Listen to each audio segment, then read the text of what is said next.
Okay, so welcome to the show. This will be the Batman review by a Star Wars fan show, but let's get on with some of the segments that I usually have. Star Wars news this week, zero. Zero Star Wars news. But this Star Wars fan, this Star Wars kid, went to see the Batman just now. The review will be coming a bit later on the show.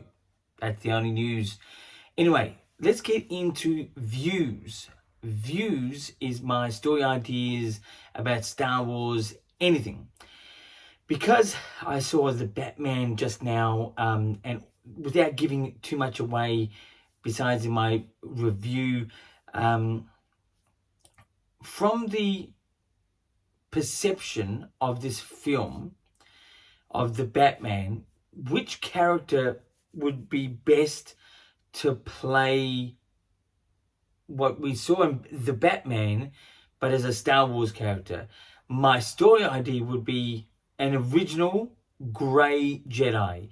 Even though Grey Jedis don't exist, it's a Jedi that sort of, well, there's no officiality to it, but a Jedi that sort of turns or, uses sort of a bit of dark side elements, but for the greater good, is sort of what a Grey Jedi is sort of about. There's no officiality, once again, about that. But it would be an original Grey Jedi that would portray the type of story that we saw in the Batman. Without giving too much away, that pretty much is the views, because I don't want to give too much away about the Batman until my review, which is next. So let's now get in reviews. Reviews is the Batman that's just been released pretty much worldwide in a real early release, but technically it comes out in about 2 days time here in Australia, and I think about 2 days time in maybe America.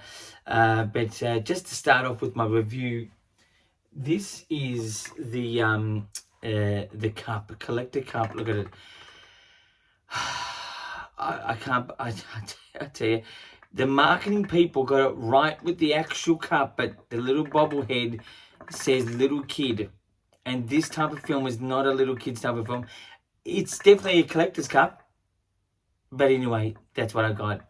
Sipping that Kool-Aid, as you would say in America. But anyway, let me put this down.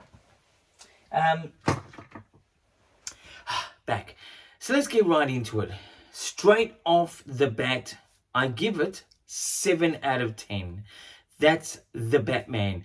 Now, let me explain the 7 out of 10. 7 out of 10 is technically very good. It is very good, but not good enough. I just think there was more things to attend to in this film than things not to attend to. The film was good. It's definitely entertaining. It's definitely visually stunning. Acting is great. I think Robert Pattinson as Batman was a great choice. The Penguin, I think it's Colin Farrell, unbelievable choice. I think the Riddler was a very interesting choice, but still worked. I thought the only character that I thought just didn't fit the role was Andy Serkis as Alfred. He just seemed to be stronger and more sure of himself than the Bruce Wayne character in this film.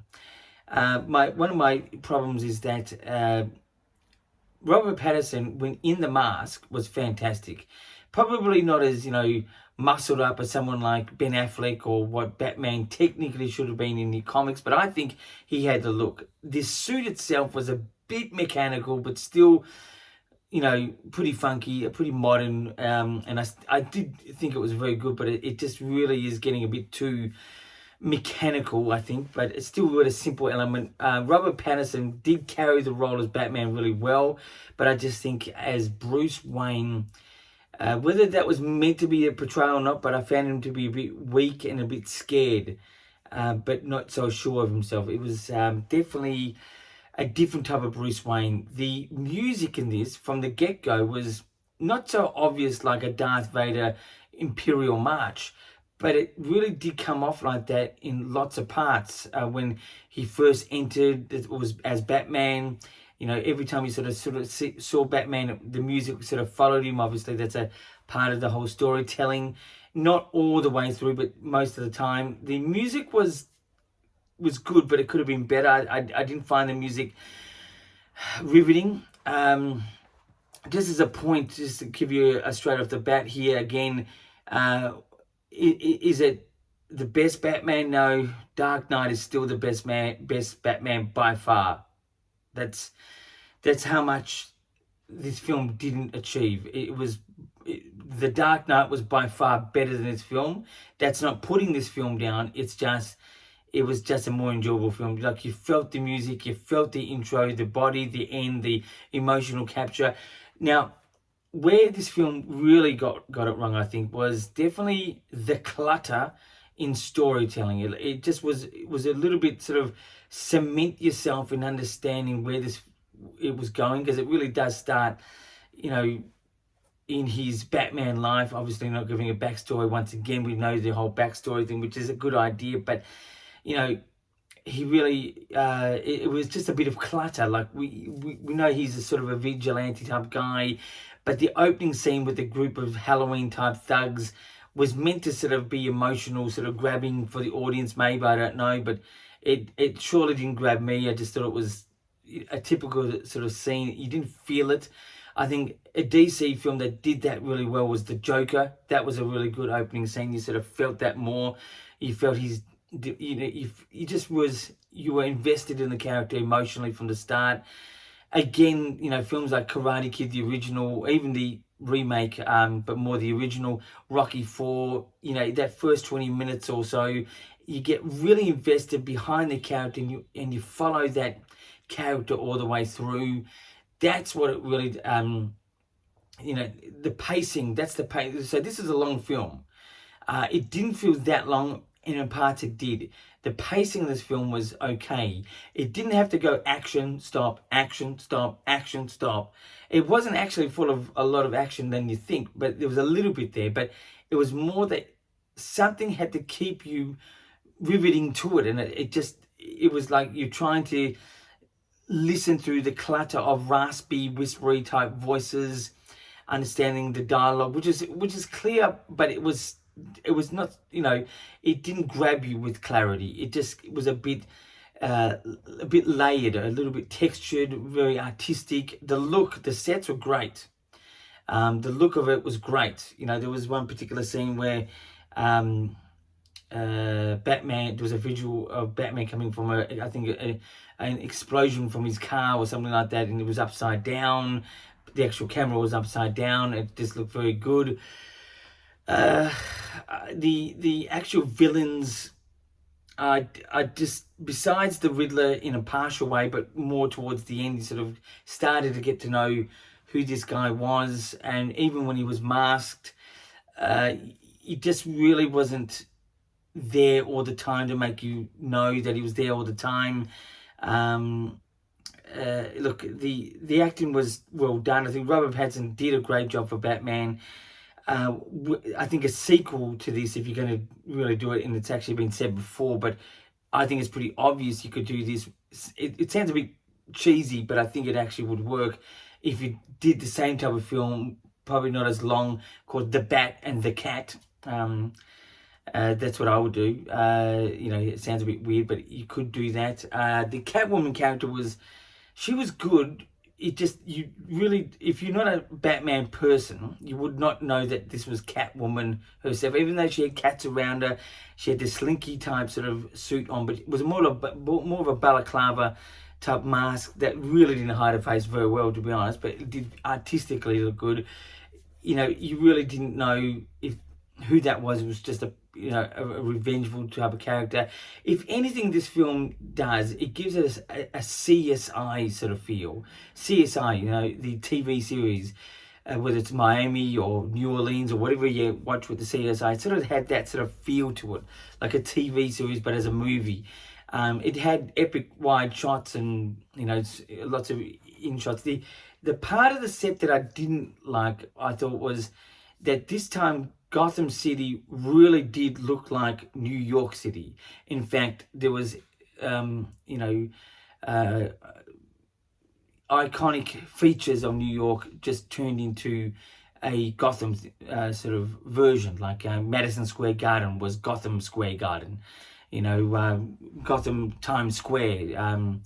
I think that's what they called it. It was a little bit cheesy that way, even though New York and Gotham City is very similar. I think it was just a little bit cheesy and a bit too obvious. But the look of New York for Batman is definitely fantastic. It's just a bit, you'll be in between with that one. The music of Nirvana, I think it was Nirvana in this film, it played a couple of times. It did suit it, and it was definitely different, but a refreshing different for the film. That was good. But look, it's a 7 out of 10. It's very good. It's definitely worth seeing on a big screen. I don't know if this is going to be something that Spider-Man 3 that we've just seen is going to be remembered in such greatness. I don't know how greenlit the next one will be for Batman, the Batman 2 or whatever they're going to call it, will be. I think it will just get a pass. I think it's really going to slow down quickly, this film, because it's such a long film. Not many sessions will be available worldwide with this, so I think the first weekend will be jam-packed. I think that's why they've done a lot of advanced screenings to get the people in the door before, during that first weekend, and it will just really go down the next week. I think that's my opinion. But anyway, that's the Batman review. That's a 7 out of 10. This cup, the cup that I showed you before, my God, Jesus Christ. It's about a 5.5 out of 10, that thing. But anyway, it's okay. It's a collector's item. Anyway, so that's the reviews for this time around. Let's get into interviews. 2 questions were asked myself for you guys out there. What can Star Wars not learn from this film? Not to do. Well, definitely if you're going to make a Darth Vader film, I think to have it as long and drawn as this film was, which is not that long and drawn, but for a Darth Vader film, it's just something I wouldn't do. That's what Star Wars can learn. Even any type of Star Wars film, it just needs to really work on the emotional aspect of the story to drive you from that point at the start to the end. Not halfway, not 3/4, but at the start. That's where it really grabs you. So that's the answer to my first question. What can Star Wars learn from this film? I think Star Wars has got this, but it really does show much better still is in its sets, its visuals. It's real gritty, this film, visually. Even audio wise, it sounds very nice and very deep and dark and stuff like that. But it just the realness to this film was flawless. Like you just did not think for one moment, is that a special effect? Is that whatever? You just sort of bought into it seamlessly. It had a reality to it. So Star Wars can learn that the set making needs to have a strong reality to it in a Star Wars feel. Be careful of the overdoing of buttons and knobs and real big flying sequences or things like this with people flying around or whatever it is. That's what Star Wars can learn. But Star Wars, to be honest, recently have done pretty good at that. From Rogue One, I think it's been pretty seamless, even before that. But anyway, that's the answer to that question. So that is the show this time around. It's so next week we'll be back to sort of regular normal, I think, unless breaking news happens in Star Wars world. Dun dun dun. Anyway, you can contact me by YouTube or Instagram or Twitter, whatever you like. And until next time, my friends, keep rocking.